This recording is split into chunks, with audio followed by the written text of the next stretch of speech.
오랫동안 우리는 나이키를 생산 지향적인 프로덕션 마이너스 오리엔터드 기업이라고 생각했었습니다. 이는 나이키가 제품의 디자인과 생산을 가장 중시했었다는 것을 의미합니다. 그러나 이제 나이키가 하는 가장 중요한 일은 시장에 제품을 파는 것이라고 생각합니다. 그래서 나이키는 마케팅 지향적인 기업이고 제품도 나이키의 가장 중요한 마케팅 수단 중 하나일 뿐이라고 생각하고 있습니다. 이는 마케팅이 전 조직을 하나로 엮어주는 핵심 축이기도 하다는 의미입니다. 필 나이트는 나이키라는 기업을 처음에는 코르테즈 러닝화와 와플 운동화, 에어조던 농구화, 에어맥스 1 등을 제작하는 생산 지향적인 기업으로 경쟁력을 키워나갔다. 나이키는 외국의 하청업체에게 상품의 제조를 맡기고 거기서 발생한 수익과 여유자금을 R&D 디자인 광고를 비롯한 마케팅, 세인의 주목을 끄는 스타일 광고 모델 영입 등에 투자하며 다른 기업과의 경쟁에서 승리하고 아디다스마저 채치면서 세계 제1의 운동화 기업으로 성장했다. 그렇게 변화하는 중에 나이키는 마이클 조던에게 1년에 50만 달러와 판매량에 따라 로열티를 추가 지불하는 조건으로 홍보 계약을 맺었다고 할 수 있다. 신발 기업들이 그 전에 당대 최고의 농구 스타였던 카림 압둘 자바나 백인의 희망이라는 레리 버드와 10만 달러 정도의 홍보 계약을 체결했던 것에 비하면 그야말로 파격적인 액수였고 나이키로서는 모험에 가까운 선택이었다. 이는 바로 나이키가 마케팅을 중시하는 기업이기에 가능한 선택이었다. 1968년 5월에 뉴요크 타임즈 매거진은 조깅이 많은 사람이 즐기는 새로운 여가 활동이 되었다고 보도했다. 나이키와 나이키로 표기는 이 조깅붐을 타고 아디다스의 아성에 도전하는 기업으로 성장한다. 나이키의 공동창업자 필 나이트와 빌 바우만은 육상선수와 코치 출신으로 누구보다도 달리기를 좋아했고 신발에 남다른 관심을 가졌던 사람들이다. 특히 바우만은 1967년에 조깅을 하는 남녀노소 모두를 위한 신체 단련법 자깅 A 피지컬 피트너스 프로그램 폴 에이저즈의 책자를 발간하며 조깅과 러닝화의 전문가로 알려지기도 했다. 필 나이트는 스탠포드 대학의 경영대학원생 시절 수업 시간에 일본산 카메라가 독일산 카메라를 제쳤듯이 가격은 낮고 품질은 좋은 일본산 운동화를 수입해서 미국에서 파는 사업을 하면 아디다스를 넘어설 수도 있을 것이라는 내용으로 발표를 한 적이 있었다.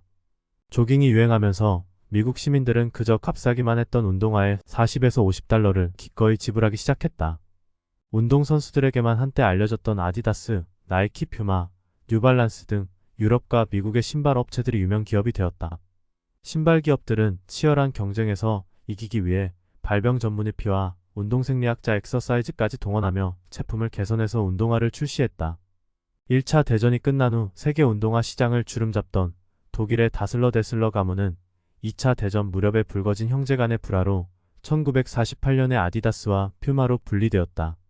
그중 아디다스는 스포츠화의 R&D를 적극 도입하고 신발 기술에서 경쟁의 우위를 구축하며 세계 운동화 시장을 지배했다. 1954년에 아디다스는 축구장의 잔디 상태에 따라 축구화 바닥에 징을 갈아 끼울 수 있는 운동화를 만들었는데 그것을 신고 뛴 서독 대표팀이 그해 월드컵에서 우승했다.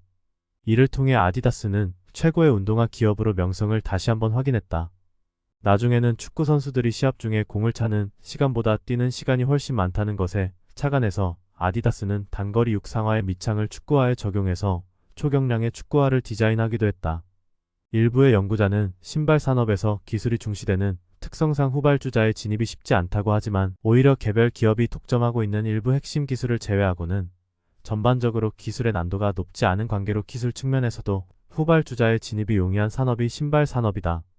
바로 이러한 측면에서 후발주자인 나이키의 신발 산업 진출이 가능했다고 할 수 있다. 그렇다고 나이키의 연구 수준이 낮은 것은 아니었다.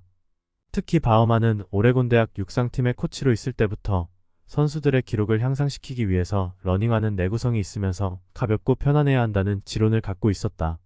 나이키는 어떻게 아디다스를 추월했나?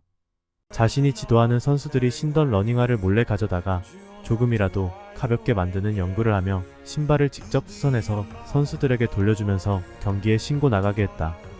바우만의 이러한 운동화 개선 노력은 나이키 R&D의 기반이 되었다. 나이키는 운동화와 운동복을 디자인, 제조 그리고 마케팅하는 기업이다. 1972년에 BRS는 나이키라는 상표를 내걸고 판매를 시작했는데 당시 매출이 200만 달러에 조금 못 미쳤었다. 그 후 매출은 연평균 약 85%, 순이익은 거의 100%씩 증가했다. 특유의 공격적인 마케팅과 지속적인 제품 혁신을 통해 나이키는 경쟁자들에 앞서 나갔고 1981년에 4억 5,800만 달러의 매출을 거두고 미국 운동화 시장에서 아디다스를 제치며 선두 자리를 차지했다. 1980년대 초 세계적인 차원에서는 여전히 아디다스가 운동화 시장을 지배했다. 그러나 나이키는 아디다스의 주된 시장인 유럽보다 빠르게 성장하던 미국 시장을 차지해 나갔다. 1984년에서 85년에 나이키가 미국 운동화 시장의 약 3분의 1을 차지했던 데 비해 아디다스는 10분의 1도 차지하지 못했다. 이러한 나이키 성장의 바탕에는 생산의 외주화 아웃소싱가 자리했다. 개발도상국의 하청 공장에서의 제품 생산을 통해 나이키는 비용은 적게 들이고 생산 과정의 온갖 부담에서 벗어나면서도 고품질의 운동화를 생산했다. 아울러 경기 변동에 별 어려움 없이 생산량을 조절할 수 있는 유연함도 확보했다. 그렇게 해서 창출된 이익과 여유자금을 나이키는 R&D, 디자인, 광고를 비롯한 마케팅에 투자하며 기업의 경쟁력을 확보했다. 1997년 2월에 있었던 애틀랜타 슈퍼쇼에서 나이키의 톰 클라크 사장은 나이키가 매년 매출액이 급성장하면서 세계 스포츠 산업의 선두를 달리고 있는 비결은 바로 R&D에 엄청난 투자를 하고 있기 때문이라고 했다. 바로 그 엄청난 투자를 생산의 외주화가 가능케 했다. 그리고 필 나이트는 나이키는 운동화 회사가 아니라 스포츠 기업임을 주장하며 보통의 기업처럼 제품을 선전하는 광고에 그친 것이 아니라 소비자가 나이키 운동화를 신고 운동하는 순간 인생이 달라질 수 있음을 보여주는 식의 광고를 했다. 운동선수를 중심으로 광고를 만들면서 광고의 진정성을 높였을 뿐만 아니라 그들을 제품 개발, 홍보, 디자인, 매장 전시 등에도 동원하며 나이키가 운동화 기업을 넘어 스포츠 기업임을 과시했다. 마이클 조던을 비롯한 유명 스타들에게 엄청난 계약금을 안겨주며 광고를 할 수 있었던 것도 생산의 외주화로 가능했다고 할 수 있다. 그렇게 해서 건설된 나이키의 R&D와 기술 혁신, 소비자의 시선을 사로잡는 디자인, 그리고 소비자의 공감을 불러일으켰던 광고 등은 나이키의 경쟁력을 높이며 현재의 나이키를 만들었다고 할 수 있다. 나이키가 어떻게 1위 운동화 기업으로 성장할 수 있었는지, 그리고 그런 기업이 왜 노동 착취 공장 스웨샤프이란 비판의 화살을 받는지 그 이유를 분석했다. 벤더빌트는 패션, 마케팅, 첨단 기술을 반영한 디자인 그리고 하청 공장의 열악한 노동이 어우러진 운동화가 걸어 다니는 경제적, 문화적 지표 역할을 하고 있음을 설명했다. 터너 터너는 한 발 더 나아가 1987년에 발매된 힙합 그룹 R.U.N.T.M.C. 의 크리스머스 랩 앨범 표지에 실린 아디다스의 슈퍼스타 운동화 사진에서부터 이야기를 시작한다. 이처럼 터너는 운동화 산업이 어떻게 발전하고 경쟁해 왔는지를 분석했을 뿐만 아니라 그 운동화들이 어떻게 대중문화와 하나가 되어 지금에 이르게 되었는지를 분석했다. 바바라 스미스는 아디다스를 주로 다루었지만 형제 기업 푸마에 대해서도 함께 살펴보았다. 특히 아디 다슬러의 사망 후 아들 호르스트 다슬러가 뒤를 이어 경영을 맡았을 때만 해도 아디다스의 상황이 괜찮았으나 그 후 가족 간의 분쟁이 일어나고 경영이 혼란에 빠지게 되면서 아디다스의 경쟁력이 급격하게 약화되었음을 보여주었다. 그리고 아디다스는 IOC와 올림픽 그리고 FIFA와 월드컵 같은 스포츠협회와 국제대회를 후원하며 1위 기업의 자리를 지켜왔음을 또한 밝히고 있다. 월터 라피버는 어떤 구기 종목보다 경기 속도가 빠르고 화려해서 MTV의 맞춤인 미국 프로농구와 공중을 나는 듯한 모습으로 덩크슛을 하는 마이클 조던, 그에게 엄청난 액수의 돈을 제시하며 광고 계약을 체결한 운동화 기업 나이키와 최고 경영자 필 나이트, 그리고 조던의 경기를 중계하고 광고를 내보내는 매스미디어가 결합하여 전지구적 자본주의가 어떻게 창출되고 진행되었는지를 보여주었다. 팀 코너는 노동착취 공장에 반대하며 보이콧 운동을 전개하던 NGO 단체의 활동가이자 연구자이다. 그는 국제적인 NGO들이 진행한 나이키 하청 공장의 실태조사에 직접 참여하고 보고서를 책으로 발간했다. 그는 다른 어느 연구자보다 나이키 하청 공장 노동자들의 실상에 대한 종합적인 조사와 평가를 했다. 나오미 클라인의 슈퍼 브랜드의 불편한 진실로 로고는 반세계화 운동가들의 지침서 같은 역할을 하는 저작이다. 나이키를 중심에 놓고 분석한 것은 아니지만 나이키를 대표적인 브랜드 기업으로 다루고 있다. 세계 어디에 살든 마주치게 되는 나이키 브랜드만큼 세계 자본주의의 모순을 보여주는 브랜드는 없다고 한다. 나이키 등 브랜드 기업들은 제품 생산에 자원을 투자하기보다는 광고와 나이키타운 같은 브랜드 구축의 재원의 상당 부분을 쏟아붓고 있다. 그러면서 상대적으로 소수의 인원으로 브랜딩 관련 작업을 하는 나이키 본사는 부가가치를 독차지하고 제품을 생산하는 수십만 명의 하청 공장 노동자들은 배설물처럼 다뤄지고 있는 현실을 고발했다. 나이키가 제품을 100% 모두 하청 생산만 했던 것은 아니었다. 나이키는 1985년에 그동안 시험삼아 운영하던 메인 MA 아이니주, 사코세이코와 샌포드의 신발 공장을 폐쇄했다. 노동비용의 지속적인 증가, 원료비용의 인상, 그리고 부품 조달 시간의 지체 등을 나이키 경영진은 폐쇄 이유로 들었고, 에어 밑창 부품 제조도 사코에서 본사가 위치한 비버튼으로의 이전을 결정했다. 나이키의 부사장 해리 크래시는 처음에 사코 공장은 나이키에게 도움이 되었지만 1981년 이후 4년간 사코와 샌포드 공장에서 거의 800만 달러의 손실이 났다고 밝혔다. 그러면서 기업이 분담하는 보험 비용만 해도 한 켤레당 1978년에 6센트였던 것이 1984년에는 95센트로 증가하면서 노동자에게 귀속되는 기업의 분담 비용 베너핏 카스트만으로도 나이키 신발의 소매 가격이 한 켤레당 45달러가 올라갈 정도라고 푸념하기도 했다. 이처럼 나이키가 생산기지를 폐쇄하고 옮길 때 주된 이유는 임금을 비롯한 노동 비용이었다. 자신들이 설정한 생산 비용을 맞출 수 있느냐가 생산 공장의 생사를 가르는 가장 중요한 기준이었다. 심지어 나이키는 사코 공장을 1978년에 매입하고서 건물 개조와 신발 제조 설비를 설치하는데 900만 달러 이상을 투자했지만 몇 년 만에 그 비용을 매몰 처리하고 한국에서 생산하는 것이 훨씬 큰 이익이라고 판단했다.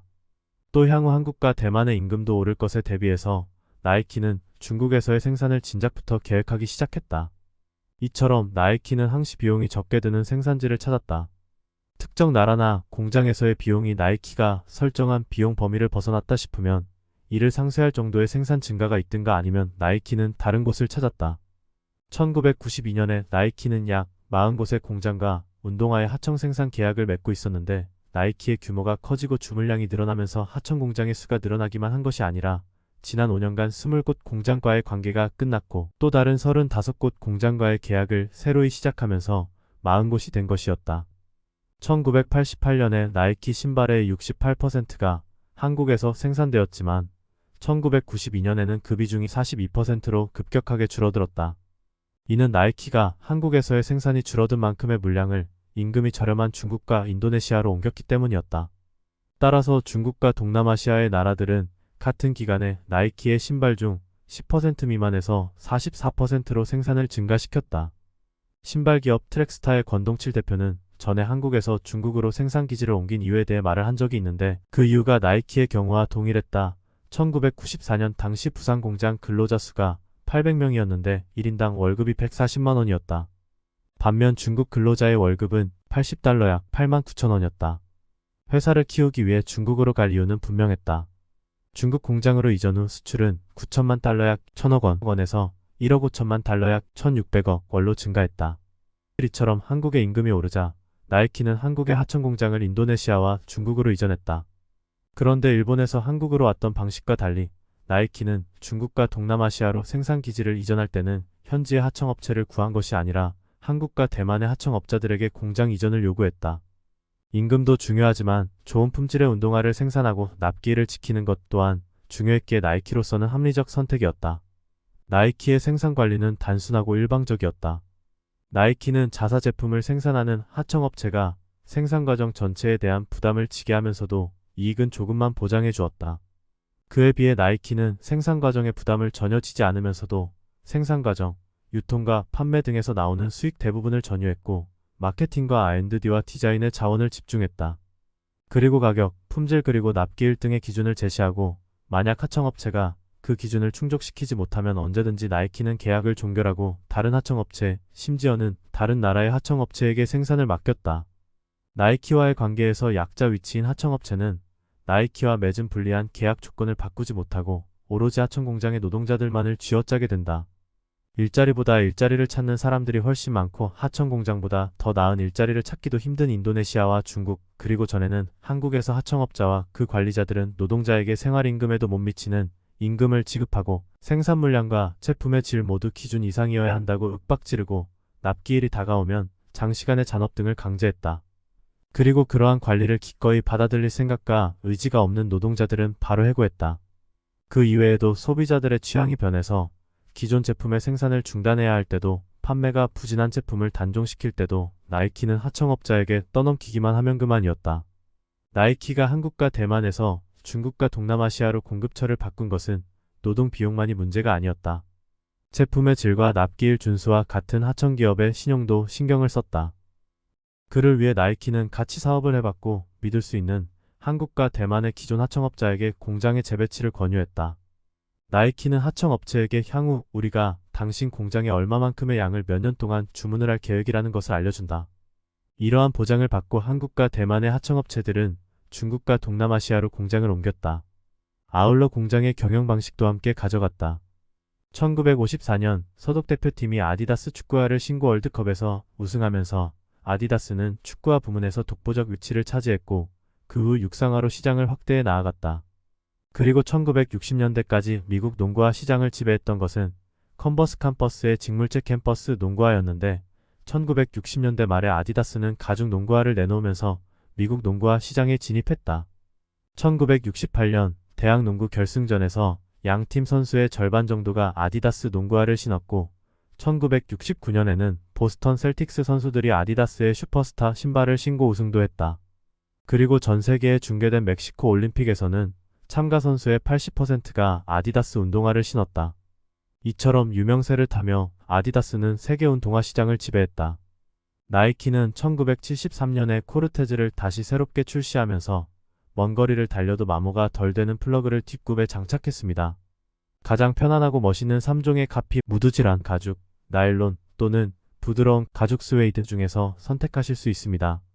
편안한 착용감과 염증 방지 기능이 뛰어난 안창이 장착되어 있습니다. 라고 광고했다. 이 광고의 내용처럼 보어먼이 신발을 연구하며 선수들의 신발을 수선할 때부터 가졌던 생각, 즉 신발은 가볍고 편안하고 내구성이 있어야 한다는 원칙을 유지하며 나이키는 코르테즈 운동화를 개선해서 출시했다. 나이키는 충격 완화 기능이 뛰어난 에어 밑창의 러닝화 테일윈드 TAI를 1978년에 호놀룰루 마라톤에서 첫 선을 보이고 1979년에 정식으로 출시했다. 그리고 1980년에는 그것을 신고 영국 선수 스티브 오벳이 모스크바 올림픽 800m 경주에서 금메달을 따며 에어 밑창의 효과를 과시했다. 그런데 그 운동화 밑창의 에어백 안에 기체가 들어가 있는지 또 그 주머니 자체도 밖에서 보이지 않는 관계로 테일윈드는 기대만큼의 큰 성공을 거두지는 못했다. 그러다 1987년에 에어 밑창에 진짜로 공기가 들어있다는 것을 보여주는 투명창을 뒷굽에 배치하며 혁신적인 디자인의 에어 맥스 1이 나온 후 에어 밑창은 소비자들에게 본격적으로 받아들여졌고 이후 현재까지도 나이키의 기술과 제품을 대표하고 있다. 그리고 나이키는 1986년에서 93년에 20억 달러 이상의 매출을 에어 밑창을 장착한 신발로 거두었다. 특허를 받은 지 40년도 더 지난 지금도 이 에어 밑창이 나이키 제품의 중요한 특징으로 유지되고 있는 것만으로도 그 성능은 증명되었다고 할 수 있다. 1972년 미국 올림픽 예선 때부터 BRS는 나이키라는 브랜드를 내걸고 유명 선수를 후원하는 마케팅을 시작했다. 이때 나이키를 대표하는 광고 모델은 중장거리 육상 선수 스티브 프리폰테인 스티브 PAIN이었다. 그의 모습과 경기에 임하는 태도는 로클롤의 반항적인 태도와 정신을 구현하는 것처럼 보였고 나이키가 바로 원하는 유형의 선수였다. 보통의 선수들과 달리 그는 중장거리 경주에서 체력을 비축하며 선두로 치고 나갈 기회를 보며 달리는 것이 아니라 처음부터 죽을 힘을 다해서 달렸고 결승선까지 그러한 태도를 견지했다. 그러면서도 미국의 중장거리 기록을 갖고 있었다. 그가 1972년 미넨 올림픽 500m 경기에서 기대와 달리 4위에 그치고 얼마 후 자동차 사고로 이른 나이에 사망했지만 지금까지도 나이키의 정신을 대변하는 선수로 남아있다. 그는 누군가가 나를 이길 수도 있다. 하지만 그렇게 하려면 희생을 치러야 할 것이다. 라는 말을 한 적이 있었는데 필 나이트는 자신의 자서전에 누군가가 나를 무너뜨릴 수도 있다. 은행, 채권자, 경쟁기업이 나를 파산시킬 수도 있다. 하지만 그들이 그렇게 하려면 희생을 치러야 할 것이다. 라고 하면서 프리폰테인의 정신이 자신의 신조임을 밝히기도 했다. 이러한 프리폰테인의 정신을 이어받은 나이키의 광고 중에서 1977년의 결승선은 없다 되어 이즈 노 피니시 라인라는 광고가 있다. 그 광고 포스터를 보면 늘어선 전신주와 높은 나무 숲 사이에 길을 한 사람이 달리고 있다. 그리고 그 밑에 결승선은 없다는 제목이 실려있다. 머지않아 진정한 러너는 사람들이 모르는 특별하고 개인적인 경험을 경험하게 된다. 어떤 이들은 희열이라고 하고 다른 이들은 새롭고 신비로운 경험 또는 신바람이라고 한다. 그러한 경험을 하게 되었을 때 단지 달리기를 즐기는 일반인들과 차원이 다른 단계로 나아가게 된다. 영원히. 그리고 그때부터 결승선은 없다. 이 광고를 본 일부의 사람들은 포스터를 구해서 자기 방에 액자처럼 걸어놓기도 했다고 한다. 이러한 나이키의 광고를 본 사람들은 나도 저 러너처럼 뛰어보겠다는 생각을 하게 되고 또 어느 회사 신발 광고인지를 다시 한번 확인하게 된다. 그리고 소비자는 나이키 제품을 찾게 된다. 나이키가 이렇게 사람들의 주목을 끌고 공감을 불러일으키는 광고를 할 때 아디다스의 광고는 밋밋하기만 했다. 나이키는 마이클 조던과 함께 농구화 시장에 본격적으로 뛰어들었다. 1985년에 에어 조던 아이를 9가지의 색상으로 출시했다. 그중 이목을 끈 것은 검은색과 빨간색으로 구성된 운동화였다. 당시 NBA의 유니폼 통일성 규정 유니포머티 어브 유니폼 룰에 따르면 운동화는 흰색 바탕의 유니폼과 어울릴 뿐만 아니라 동료 선수들이 신는 신발과 어울려야 한다고 되어 있었는데 마이클 조던이 신었던 신발은 흰색 바탕도 아니었고 선수들의 운동화와 확연히 다른 신발로 리그의 규정을 어긴 것이었다.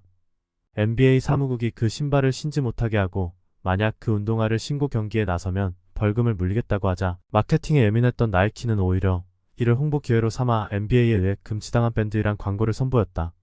벌금을 물면서까지 조던은 검은색과 빨간색이 어우러진 운동화를 신고 몇 차례 경기에 나섰고 조던이 경기 중에 보여준 모습은 관중과 시청자의 눈을 사로잡았다. 당시 가장 비싼 농구화였음에도 에어 조던 운동화의 팬들과 소비자는 $65를 기꺼이 지불했다. 그 신발은 발매 첫 해에 1억 3천만 달러의 매출을 기록했다. 또한 조던을 비추는 감각적인 TV 광고는 신발과 관련된 스포츠, 패션 그리고 최신 라이프 스타일을 마케팅하는 완전히 새로운 방식에 초점을 맞췄다. 나이키는 청년층을 타깃으로 한 TV 광고로 자기만의 정체성을 확보했다.